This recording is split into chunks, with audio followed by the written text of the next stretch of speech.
Well, good morning, everyone, on this fine and sunny day.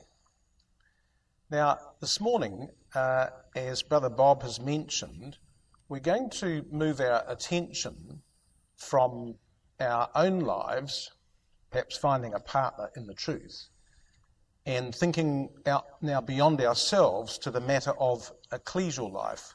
And so the title here, How to Serve in the Ecclesia with Spiritual Commitment, is, I suppose, really about coming to understanding the role of ecclesial life and our part, our contribution that we might make in that regard. So here's the reality. When a person's baptized, we actually join the company of the saints.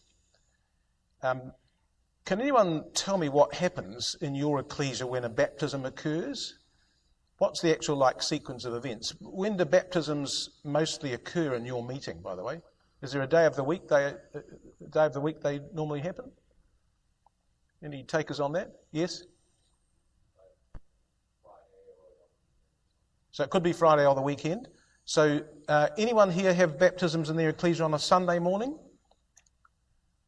So some on a Sunday morning, quite often on a Saturday, maybe, you're quite right. So, but in addition to the baptism, is there anything else that happens that weekend? What else happens besides the baptism? Any thoughts on that? So when a person's baptized, you'll attend, they're baptized, they come out of the waters, there might be a talk given, there could be a supper or a meal to follow or something. And that's one part, but then what else happens as part of a person being baptized and coming into the meeting? Yes. The right hand of fellowship. Now that's an interesting expression because it's entirely right. It's also biblical. Does anyone know where that comes from? The right hand of fellowship. Anyone know where that phrase comes from? So in other words, it's not just a word. It sounds like, we give you the right hand of fellowship. Well, yeah, but it's actually not a Christadelphian term. It's a biblical one. Now, where does it come from? Any thoughts? I'll give you a clue. It was about a moment when someone was in Jerusalem, and the ones in Jerusalem decided to give this man the right hand of fellowship. Now, who was the man that they gave the right hand of fellowship to? It's in Galatians. Come and have a look at Galatians, because maybe that's a helpful thing to begin with, is to realise that much of what we do in our community isn't just because, that's what Christadelphians do. No, Christadelphians do what Christadelphians do because the Bible says that's what we should do. It's actually scriptural and biblical.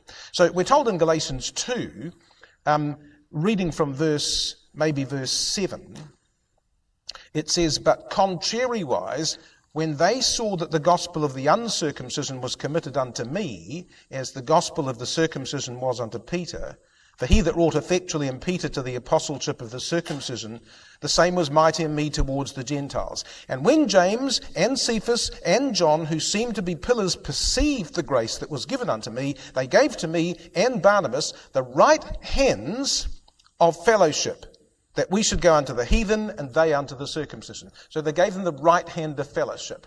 And that term has been taken by us for the expression we use when a newly baptized brother or sister is going to be inducted into the truth, into an ecclesia. So the thing to remember when a person's baptized is that really two things are happening to them. They're going to be, does anyone know what's said at that receiving into fellowship? Can anyone remember any of the words or language that you've heard when a person's received into fellowship, inverted commas? What does the presiding brother or the chairman say? Anyone know roughly what the words are?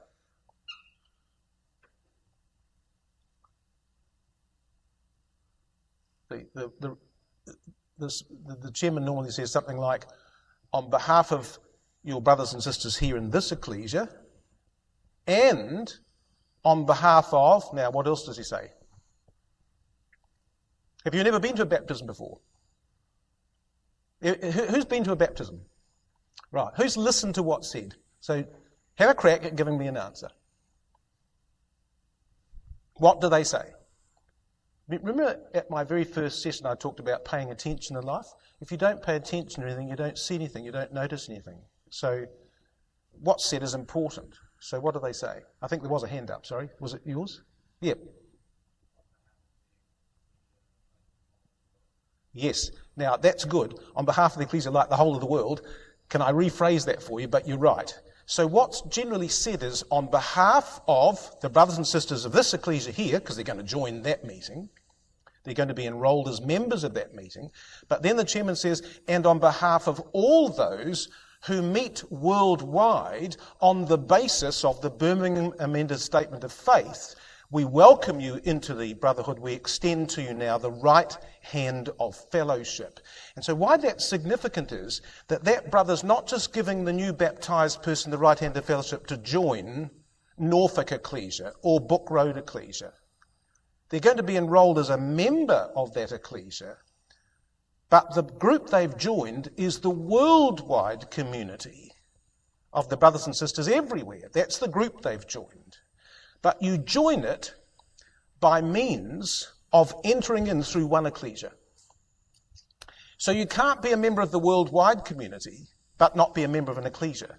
Well, generally that's the case, because your association with the truth is generally via an ecclesial body or community. So even someone that was living in isolation would tend to go to an Ecclesia and be baptised there by them and then be received into fellowship.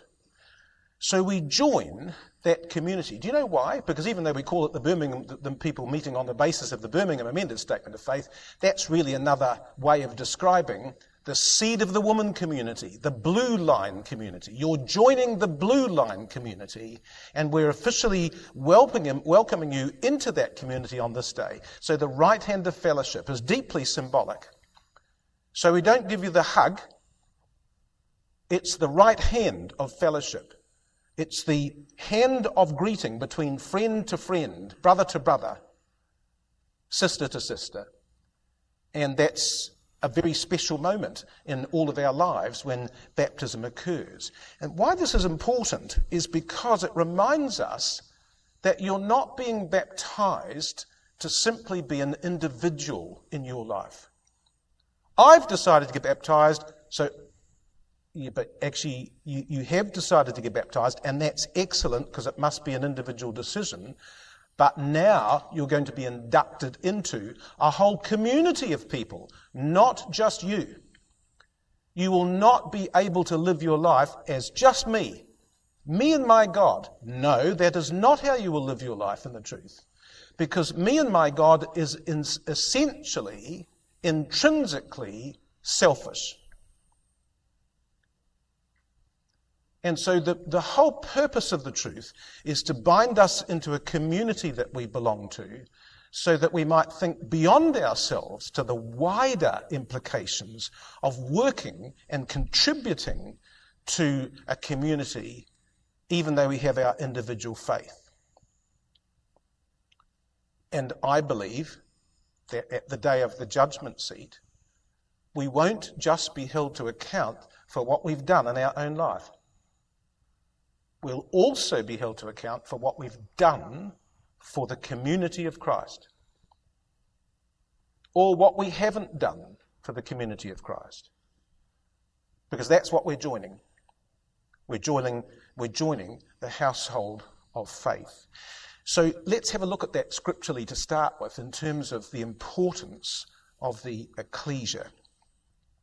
And actually, it's rather wonderful what the scriptures say, because the scriptures talk about the ecclesia in a variety of different ways, all of which are true, but which perhaps lead to different lessons and different implications.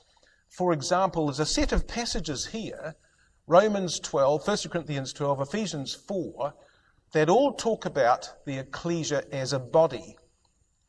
So it's sort of like obviously using a type. The ecclesia is like a body that needs to be looked after, a body that can grow. So all of those passages are relevant in that regard. But then there's a set of scriptures that talk about the ecclesia as a house. So Ephesians 2 and 1 Timothy 3 and 1 Peter 2 talks about the ecclesial house. So it's obviously a different theme, a different idea. And then there's another set of passages that talks about the ecclesia as a city. And lastly, I've got here a set of passages that talk about the ecclesia as a bride. So here are 4 different ways of understanding what the ecclesia is like and what the ecclesia is about. Well, it's like a body. It's like being part of a body. It's like being part of a house. It's like belonging to a city. It's like being part of a bride. Now, why would you think that the scriptures would present the idea of an ecclesia in different ways like that? Any thoughts? That's right. They're different ways of expressing the same essential idea. Is that what you're saying? That a building has got to have like doors and windows and corridors and bedrooms and everything needs to function. In order for the house to function, all the parts of the house have to function, and clearly that's the same with a body. And what about a city? Actually, pretty much the same for the city.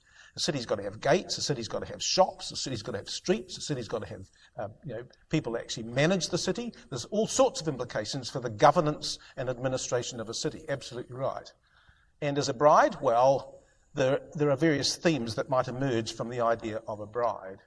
So actually, I think what Scripture's trying to do is to enrich our viewpoint here, to see that the ecclesia is a variety of different things, and that each of those is a possible way in which we might be able to contribute to ecclesial life. So let's revisit this now and think about what they might teach.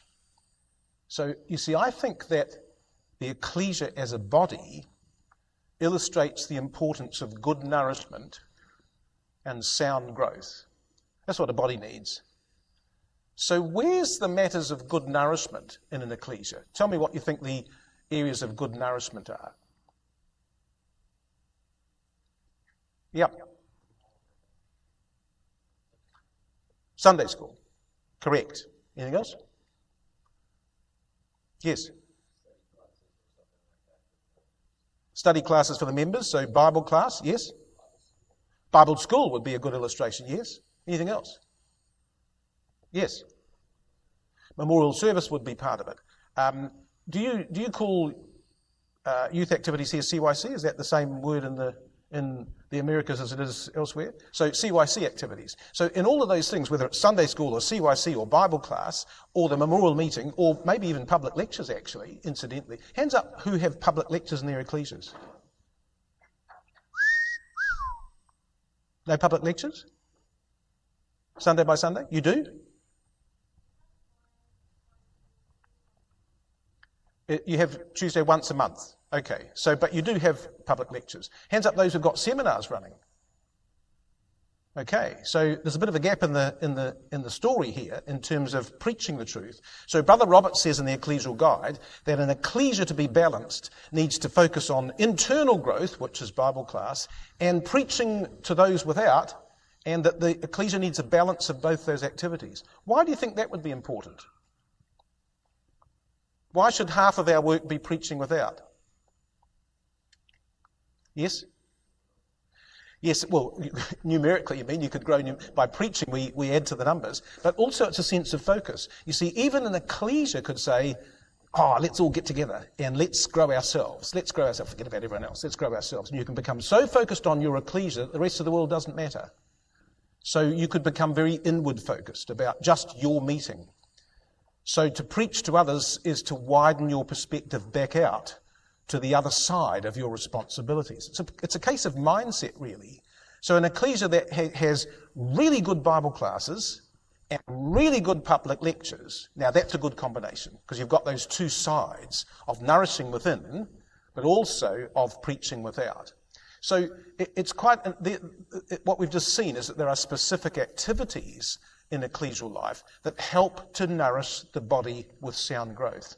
And if an ecclesia does have a really good Bible class with excellent studies and stirring lectures and a great CYC and Sunday school that's absolutely thriving, then that ecclesia will grow.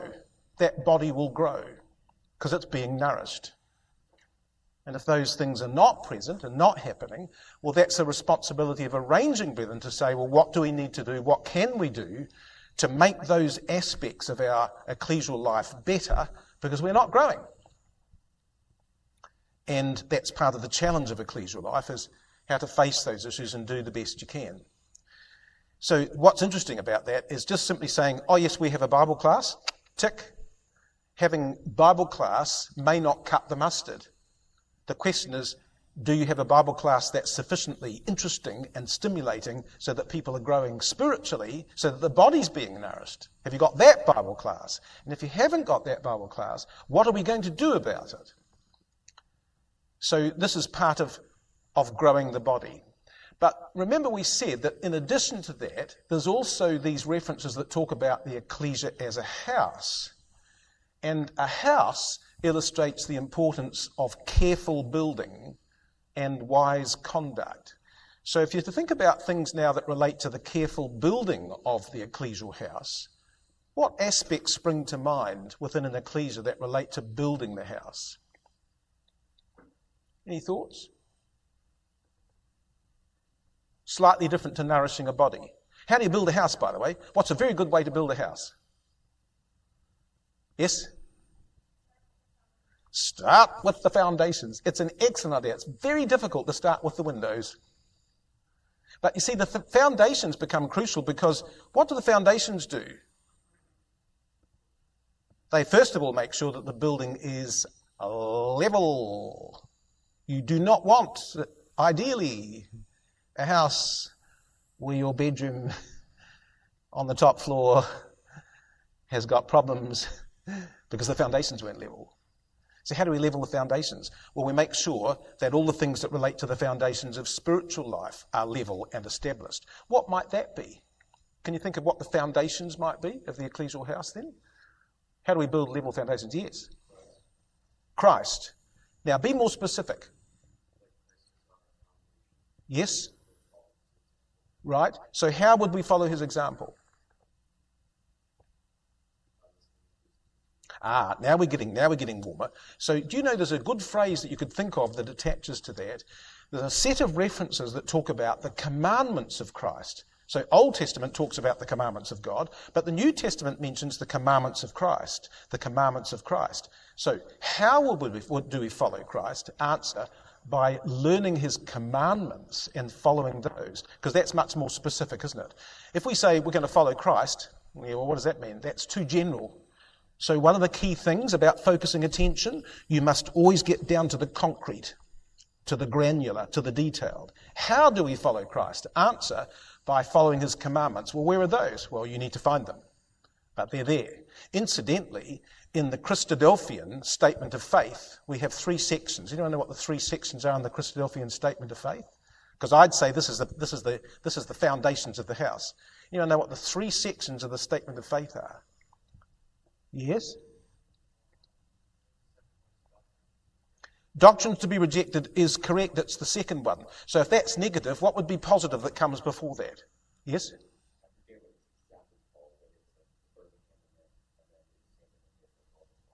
Yep. So the Birmingham Amended Statement of Faith is the heading for the whole thing, but the 3 sections are truths to be received, positive, doctrines to be rejected, negative, and incidentally, did you know that that's entirely biblical? Because in the Old Testament, there was a statement of faith in the days of Moses, and it had things that they had to do and things that they were not allowed to do, positive and negative. I believe that the apostles had a statement of faith, and as part of their statement of faith, there were things that they were supposed to do and things that they were not supposed to do, positive and negative. So when we come to the Birmingham Amended Statement of Faith, and it's got truths to be received, positive, and doctrines to be rejected, negative, did you realize that's based on Scripture? That itself is scriptural. And then the last section of our statement of faith is the commandments of Christ. So if you want to know what the commandments of Christ are, to follow and to listen and to learn and to obey, they're in the statement of faith. In fact, guess what? 52 of them. 52, what a convenient number. So in other words, you could follow a commandment of Christ every week. And a great way of learning the commandments of Christ, because these are the foundations of ecclesial life, is you could write one out, and put it on your mirror. So that when you come to the mirror to beautify yourself in the mornings, actually what you see in front of you is the beauty of Christ. And you read that commandment on the mirror as you're preparing yourself for the day. And you think about actually what you should really be focusing on. Am I focusing on me, or am I focusing on him? You could put one of those in your bedroom door, so that as you walk out the door from your bedroom every day, just before the day starts, the commandment of Christ is there looking at you. If you did that every week for a year, you would have had contact with all the commandments of Christ. That would be extremely helpful. That would be part of building a good house. Now imagine that every other brother and sister in the meeting did the same thing as that. And now the whole Ecclesia knows the commandments of Christ and are trying to walk in them. You've just built a house with good foundations. So having clarity on those doctrines, both the doctrines to be received and the ones to be rejected, and the commandments of Christ, that's how you build a good house. Strong foundations. Always start with foundations was the wise advice. Absolutely true. The funny thing is that when you get the foundations right, buildings seem to work. The doors fit, the windows fit, the roof fits, the bedrooms work, everything works because the foundations are right. Building houses. Can I tell you something? Building an ecclesial house isn't easy. None of that happens by accident. It happens because people work hard in the truth to guard all of that and to make sure that the house is built properly. Every ecclesia needs people who can help build their house. And if you've got people in your ecclesia who are busy building the house, are you thankful for those people? Do you appreciate the work they do to lay those foundations? You should be. You're living in the house, or you will be. And then there is that section we talked about, which is the ecclesia as a city. And I think that what that does is it illustrates the importance of faithful guarding and communal joy. Because you see, the thing about the city was every night, what happened to a city every night? Something happened. The close of every day. Did you have your hand up? They did. They closed the gates. They closed the gates. Why would that be helpful? Yes? Now you can sleep in peace. Everyone can sleep in peace because there's no one getting in that night because the gates are shut. Absolutely. So there is a sense here of guarding those within.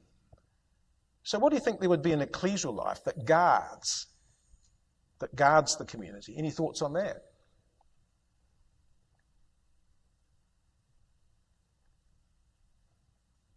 What could we take up that's involved with matters of guardianship?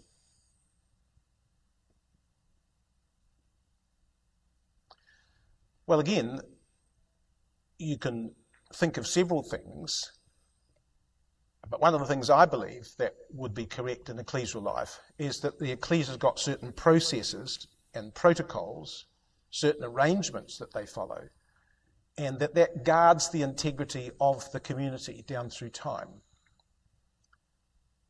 Every ecclesia has its rules. And, rules are a funny thing because people look at rules and think, rules? Who wants rules? Well, the Bible's full of rules. God has rules. Rules are good, by the way, provided you understand the rule. But ecclesias need to be guided with certain rules that guard how that ecclesia functions. So do we have sort of like an unwritten rule that we have a meeting on Sunday mornings for the breaking of bread? Yes. Is that biblically based? Anyone? Should we meet every Sunday for the breaking of bread? Where would we get that from? Any thoughts? Where's that from? Proof. Give me biblical evidence. Mere assertion. Oh, I can see it on the tip of your tongue. Is it hanging there? Actually, let me give you a clue. I can think of a passage where a young man fell out the window because the talk was too long. Now, where's that? Eutychus was the quintessential teenager. He'd stayed up too late the previous night and fell asleep in the middle of Paul's address. It was hot upstairs. Too many lights in the room, the record says. So he fell asleep and tipped out back through the window. And they thought he died. Just as well the Apostle Paul was there, because the Apostle Paul came downstairs, embraced him, and revived him. Do you think Eutychus would have ever fallen asleep in a Bible class again? Probably not after that. But where is that? Are you in the Acts of the Apostles? Excellent, that's a good sign. Acts 20, try Acts 20. So see if you can find a passage in Acts 20 that might confirm to us that we have a rule for the regularity of the breaking of bread. Yes.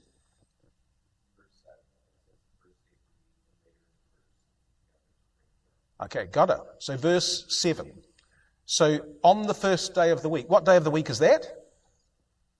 Sunday. Still, is it Sunday on the first day of the week? Here in America as well as New Zealand? It is too, yes. It's Sunday. So that's what the apostles did.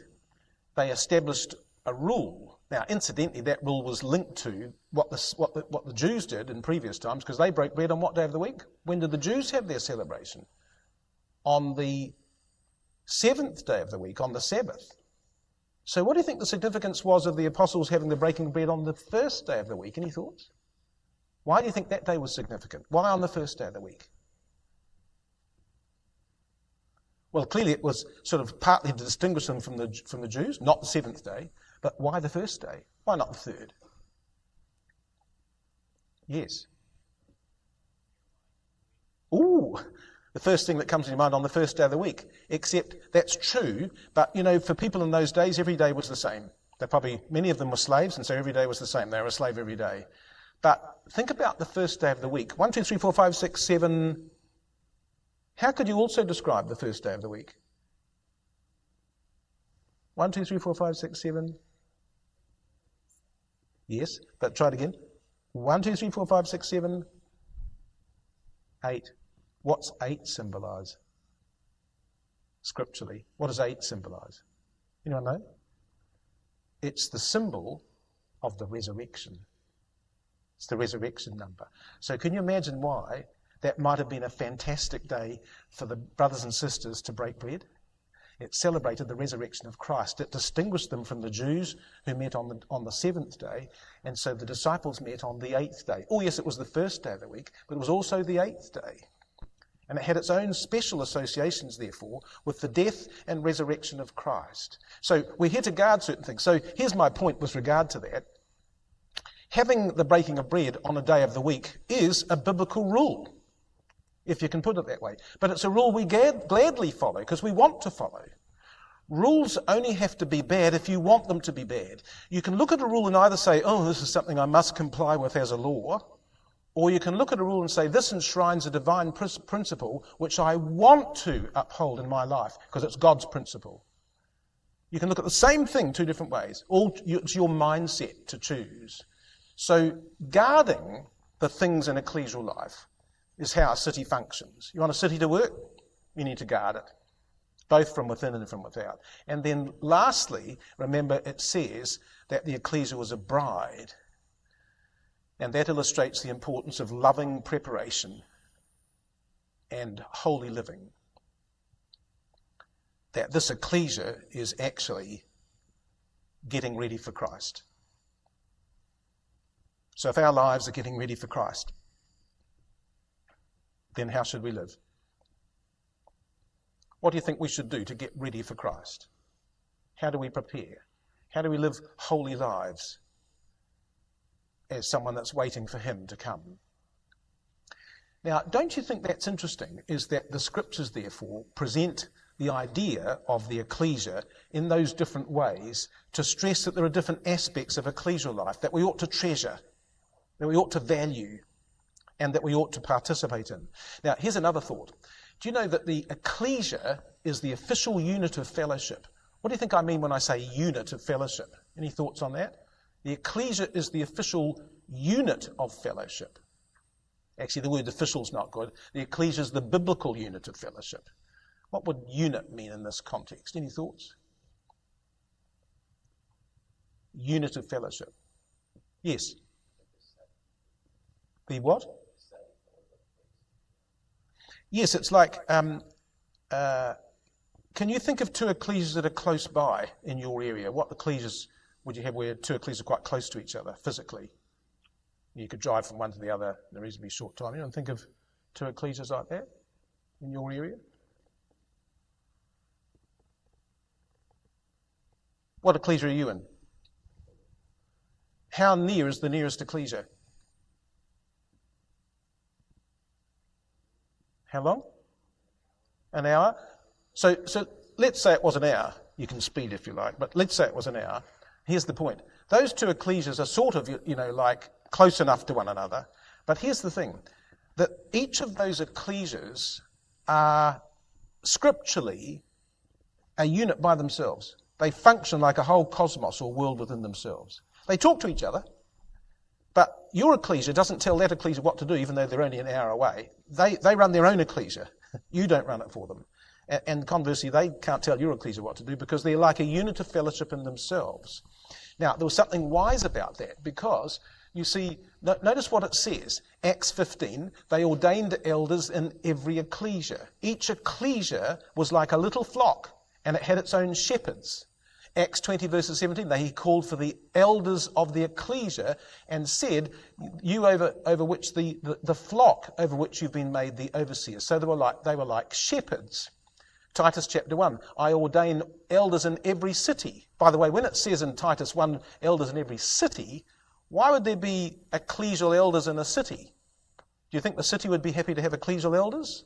What does that mean really, do you think? Elders in every city. Why would there be arranging brethren in a city? Any thoughts on that? Yes.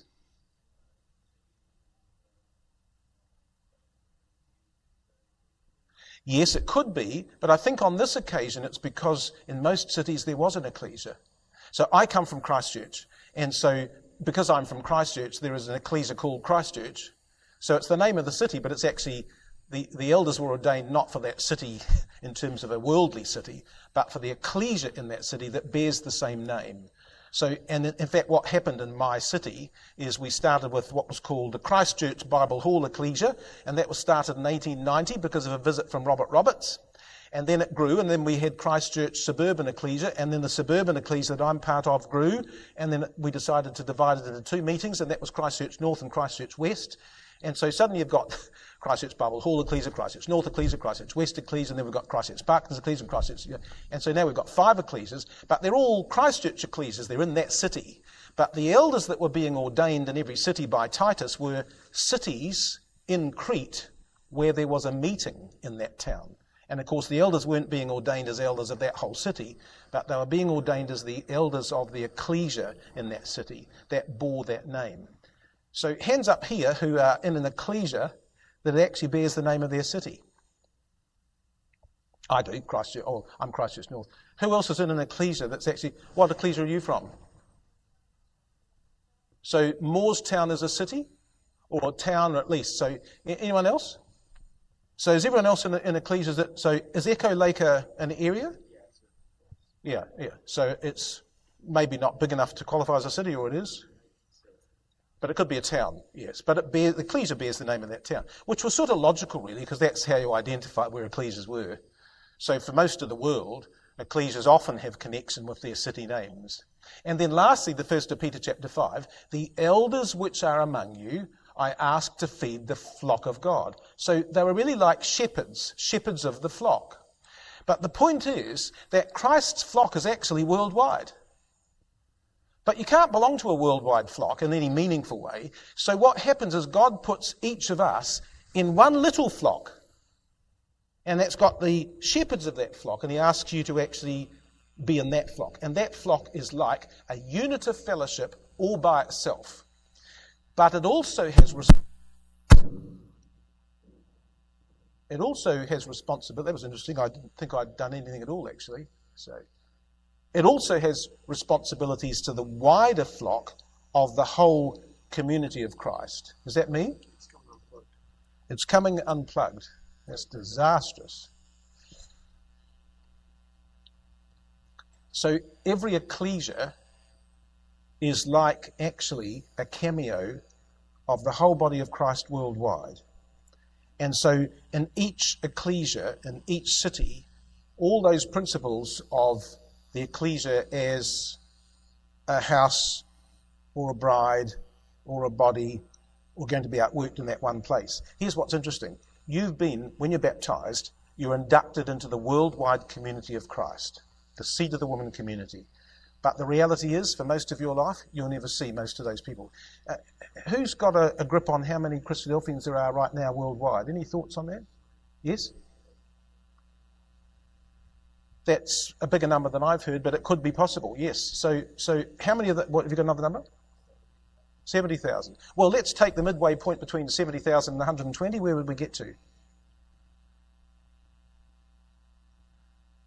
Mathematicians?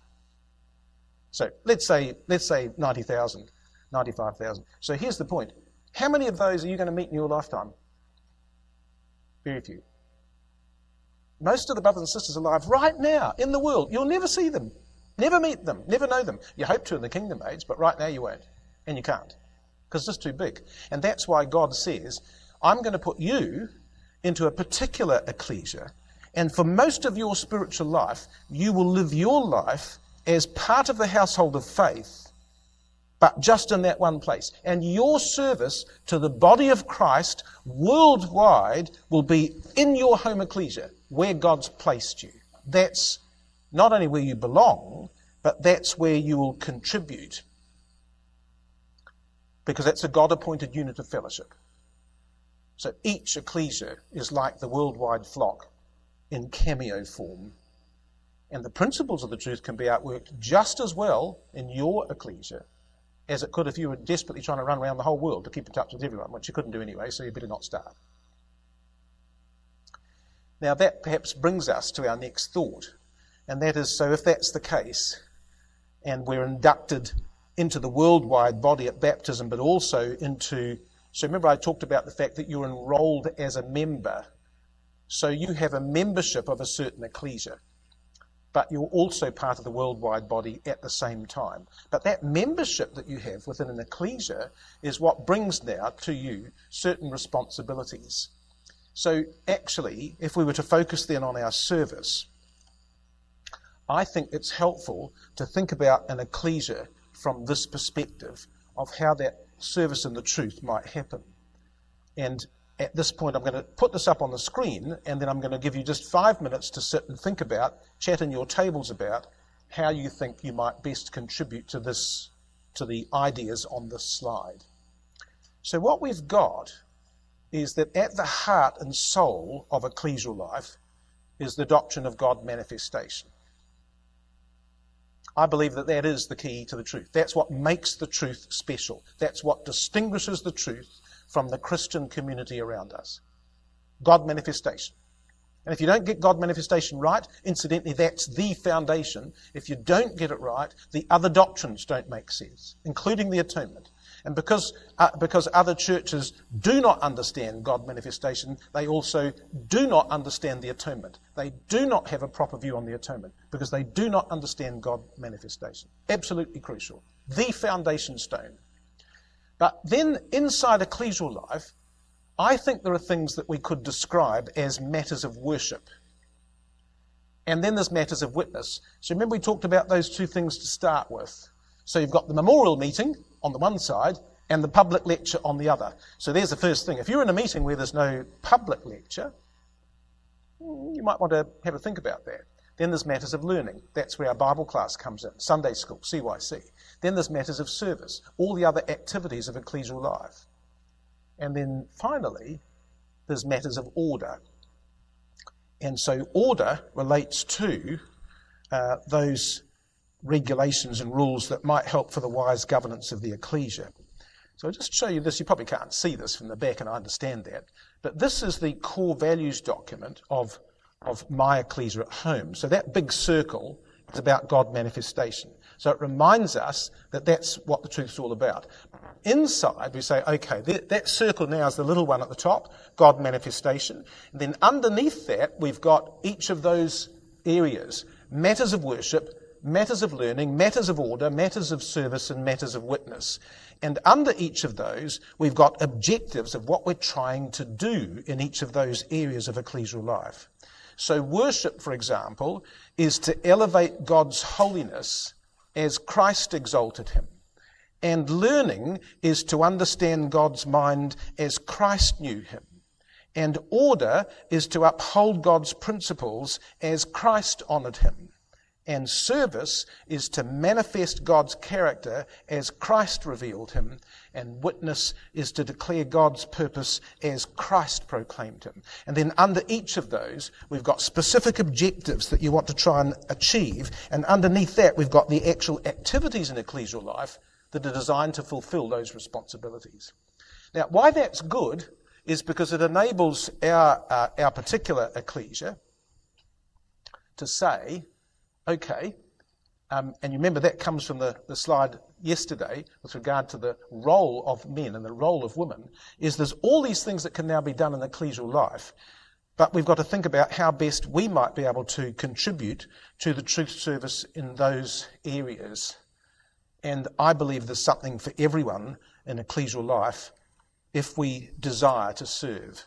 So the thing with ecclesial life is it's a training ground for the kingdom. But it's also the place where God asks us to accept some responsibility, because the key thing about an ecclesia is not just you. It's a bunch of other people. And you're trying to help them, and they're trying to help you, and we need to contribute together for the ecclesial good in that regard. Incidentally, there's one more thing I can think of with regard to an ecclesia in terms of the ecclesia as a body, the ecclesia as a building, the ecclesia as a city. Can you think of another type of the ecclesia as a something else? Anything else spring to mind? There's one other obvious thing that the ecclesia could be represented as.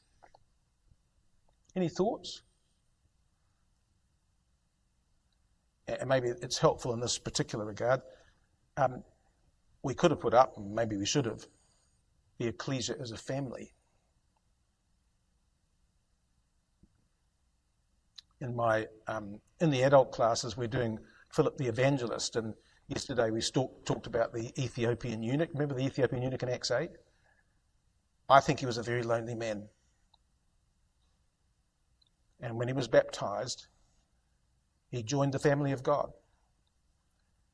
Do you know there's been many a person who's come into the truth from outside, and when they were baptized and received into fellowship, the chairman for the day has said, "Welcome, brother, welcome, sister. This is your family now. We are your family now." And many a lonely person has found comfort in the ecclesia because it's our new family. So the ecclesia is a family now. That would be another excellent one to develop, wouldn't it? What do we need to do to build families? And so now I want you to think about that for a moment in terms of, I'll just leave that on the screen, but just take a couple of minutes to think on your own piece of paper. So what areas of ability do you have, what gifts do you have, where you might be able to contribute to any one of those key areas of ecclesial activity? Can you think of 3 ways in which you could contribute to ecclesial life? Now remember, you don't have to share this, but what it's about is this. Do you remember the story of the ecclesia as a body? We didn't turn it up, but remember that passage that Paul has about in Corinthians when he talks about noses and ears and eyes? Remember that passage? And what he says is you can't all be a nose. Probably no one necessarily will want to be a nose, but you can't all be ears, you can't all be hands, you can't all be feet, says the apostle. No point saying, oh, I really wish it was an ear. You might be better off as a liver. But the point is, what part of the body do you think you could be? And one of the things you've got to do in Life and the Truth, I believe, is at some point, you've got to think honestly, about the gifts God's given you. What gifts has God given you? And how might you now contribute that into the family of the ecclesia? So just take a couple of minutes and just think on a piece of paper. How do you think on a piece of paper? Well, you can.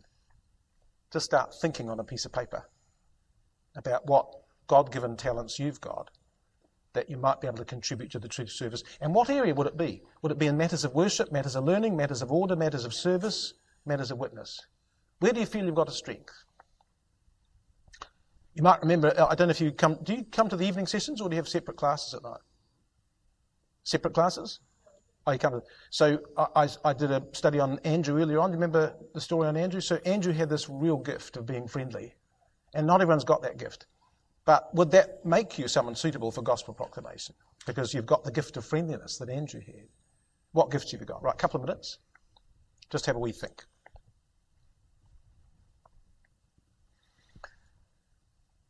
Imagine Christ came back and said to you, I gave you these talents. What did you do for my people? How did you use them for my people? That'd be an interesting question, wouldn't it? Okay, so look, just to close, a couple of other thoughts then that maybe finish off this thinking. I really like this idea. So man and woman bring to the Ecclesia complementary skills, and it's in the blending of these together in our activities in the truth that God manifestation is seen among us. So it doesn't matter in what context we contribute to the work of the Ecclesia. There is so much to do and so much we can do, but the main thing is that we do find something in which we can contribute no matter what the arena of our service is. So, and when we do that, what happens is we fulfill in matters of worship or witness or learning or service or order, or whether as brother or sister. And what the Apostle Paul says in the 1st of Timothy 3 is when all that's going on in ecclesial life, God manifestation is seen. When an ecclesia is busy in its activities and brothers and sisters are working together, God manifestation is seen in that ecclesia, says the Apostle Paul in Timothy. And that's what we want. We want our ecclesias to be buzzing with the truth, vibrant in the truth, active in the truth. But vibrant ecclesias don't come about miraculously by themselves. They come about because people are vibrant and contribute in vibrant ways to the building of the ecclesia, and to the building of the one ecclesia they can make a difference in for the body of Christ as a whole, and that's the meeting therein. These are two really interesting quotations because they're written by two different apostles, but notice how similar they are. So Romans 12 says, having gifts differing according to the grace that's given in us, or to us, whether prophecy, let us prophesy, or ministry, let us wait, or he that teacheth on teaching, or he that exhorteth on exhortation, he that giveth, let him do it with simplicity, he that ruleth with diligence, he that showeth mercy with cheerfulness. So what the Apostle Paul says is, your gift might be different to mine. It doesn't matter. What matters, he says, is the way in which we try and use that gift that God has given us. And interestingly enough, Peter comes along and says the same thing in the 1st of Peter chapter 4. As every man has received a gift, even so minister the same to one another as good stewards of the manifold grace of God. If any man speak, let him speak. If any man minister, let him do it, as of the ability which God giveth, that God in all things might be glorified. And the best gift we can give to the ecclesia is our gift of commitment. That we're committed to the truth and committed to the ecclesia. When ecclesias are full of committed people, astonishing things can happen. And when an ecclesia is full of uncommitted people, nothing happens. It's a gift to show the spirit of commitment.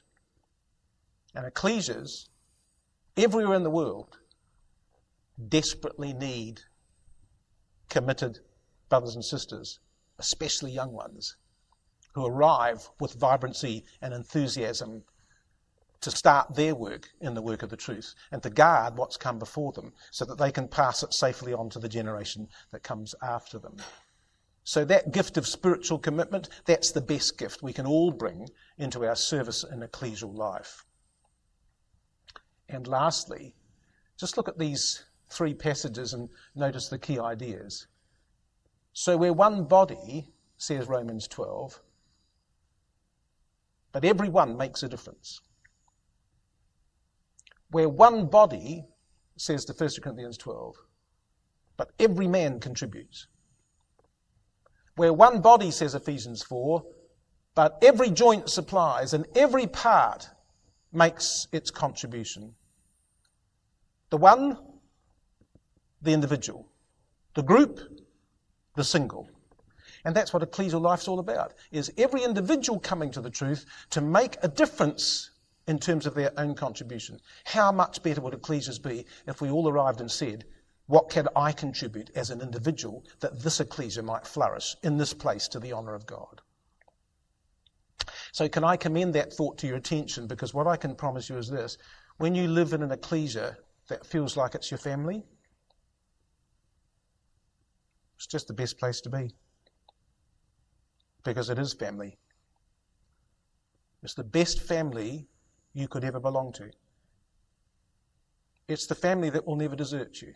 It's the family that believes the same principles and values as you do. It's the family that are going on the same journey. It's the family that are enduring the same trials and troubles. It's the family facing the same distresses. It's the family knowing the same joys. But families have codes of honour that the family is loyal to the family. The family helps out the family. The family supports the family. The family stands by the family. Do you want to be part of a family? Then become part of a family.